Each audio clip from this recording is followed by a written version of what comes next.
માર્કેટમાં જઈએ અને લીલી ભાજી જોઈએ તો લેવાનું ઘણી વખત મન થઈ જ જતું હોય છે. તો અત્યારે વિન્ટર સિઝનમાં ભાજીનું શું બનાવવું, કઈ રેસીપી નવી બનાવવી જે બાળકોથી લઈને બધાને બહુ જ ભાવે અને એકદમ સરસ એવી મજા પડી જાય અને બાળકો પણ ઝટાઝટ પૂરી કરી દે, તો એવો આજે આપણે એવો નાસ્તો બનાવવાના છે કે બધા જ ને બહુ જ ભાવવાનો છે અને બિલકુલ પણ કડવો નથી લાગવાનો. તો અહીંયા આપણે એક ડીશ ભરીને મેથી લઈ લીધેલી છે. મેથીને મેં એકદમ સરસ એવી ઝીણી ઝીણી ચોપ કરી અને સાફ કરીને લઈ લીધેલી છે. તમે અહીંયા કોરી કરીને પણ લઈ શકો છો. મેં અહીંયા થોડી ભીનસ પડતી છે, મેં અત્યારે સાફ કરીને લઈ લીધેલી છે એટલા માટે. હવે અહીંયા આપણે એક બાઉલ લઈ લઈશું, તેમાં આપણે 1 કપ સૂજી એડ કરીશું. તો મેં અહીંયા એકદમ ઝીણો જે રવો હોય છે તે લીધેલો છે અને હવે અહીંયા આપણે 1 કપ ભરીને ચણાનો લોટ એડ કરીશું. તો સૂજી અને ચણાનો લોટ છે તે અહીંયા આપણે ઇક્વલ લેવાનો છે અને બરાબર તેને મિક્સ કરી લેવાનું છે.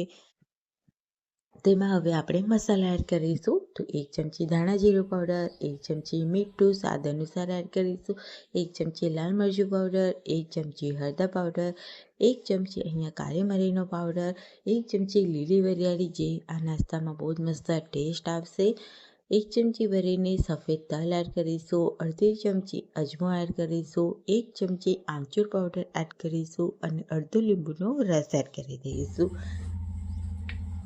થોડા ધાણા એડ કરીશું અને બરાબર મસાલા છે તેને લોટ સાથે મિક્સ કરી લઈશું.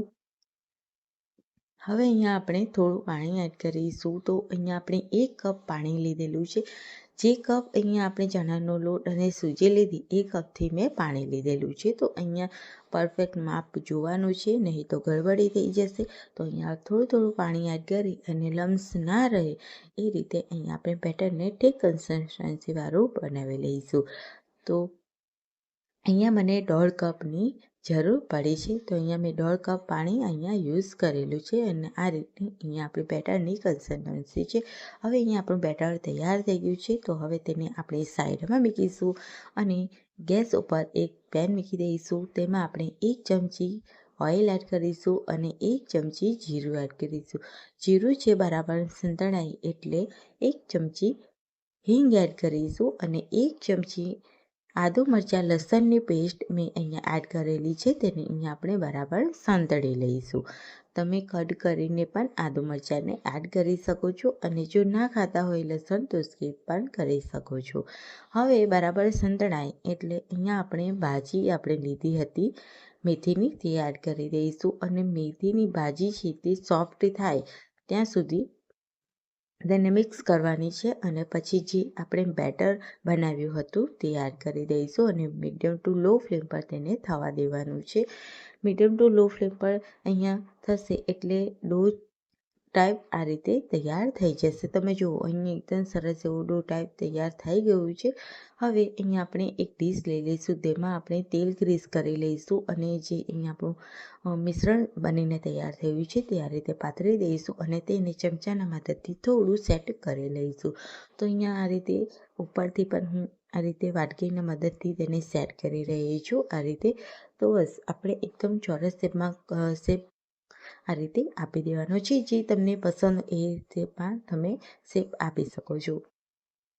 તો અહીંયા આપણે ગરમા ગરમ જ આપણે સેટ કરવાનું છે.